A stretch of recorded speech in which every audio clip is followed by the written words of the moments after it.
As a book reader میرے ساتھ اصل مسئلہ تب شروع ہوتا ہے جب میں کوئی کتاب مکمل پڑھ لیتا ہوں۔ اس کے بعد نئی کتاب کا انتخاب ایک مشکل مرحلہ ہوتا ہے، مگر اس بار میرے ساتھ ہوا ذرا کچھ مختلف معاملہ، کیونکہ میرے سامنے موجود تھی کئی کتابیں اور ان کے بیچ میں موجود ایک کتاب نے مجھے فوراً اپنی جانب متوجہ کر لیا۔ جی جناب، کتاب کا نام تھا کشمیر کہانی اور مصنف تھے رؤف کلاسرا صاحب۔ میں نے فوراً کشمیر کہانی اپنے شیلف سے نکالی اور اپنے اسٹڈی ٹیبل پر پہنچا دی۔ ویسے کشمیر کہانی کو منتخب کرنے کی کئی وجوہات ہیں، جن میں سے سر فہرست ہے اس کتاب کا نام یعنی کشمیر کہانی، اور دوسری اہم وجہ یہ ہے کہ یہ کتاب آج کل بہت زیادہ مشہور ہے اور اس کے چرچے ہو رہے ہیں۔ میں نے یہ کتاب چند ہی دنوں میں پڑھ لی، مگر سوال یہ پیدا ہوتا ہے کشمیر کہانی میں ایسا کیا ہے جسے آپ لوگوں کو ضرور پڑھنا چاہیے؟ تو اس کا جواب یہ ہے کہ آپ اس کتاب کے ذریعے اس دور میں پہنچ جاتے ہیں جب غیر منقسم ہندوستان میں پاور ٹرانسفر کا عمل جلد ہی شروع ہونے والا ہے، اور ماؤنٹ بیٹن کے لیے اہم مسئلہ ان 565 ریاستوں کے راجا، مہاراجا، نوابوں کو ڈیل کرنا ہے جو اپنی ریاستوں کو آزاد رکھنا چاہتے ہیں۔ انہی میں سے ایک راجا ہری سنگھ تھا اور اسے کشمیر کی ریاست اس کے باپ دادا سے ملی تھی۔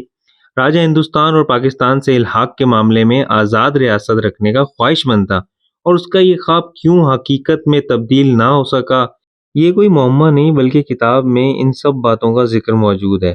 بلکہ یہی نہیں، ایک اور موقع پر آپ کو اس کتاب میں پڑھنے کو ملے گا جب راجا نے اپنے اے ڈی سی کو بلا کر یہ بھی کہا، اگر وی پی مینن دلی سے صبح تک لوٹ آئے تو جگا دینا، ورنہ نیند ہی میں مجھے گولی مار دینا۔ اب یہ سارا کیا قصہ ہے، اس کے لیے آپ کو یہ کہانی پڑھنی پڑے گی۔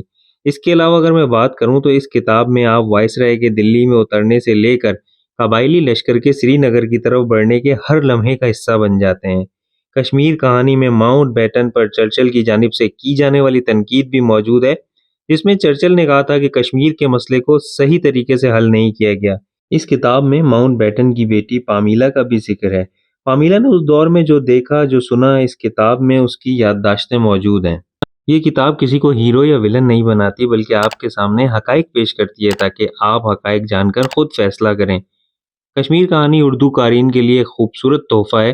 اگر آپ نے یہ کتاب پڑھی ہے تو نیچے کمنٹ میں ضرور رائے دیں، اور اگر نہیں پڑھی تو کوشش کیجئے کہ اس کتاب کو ایک بار ضرور پڑھیں۔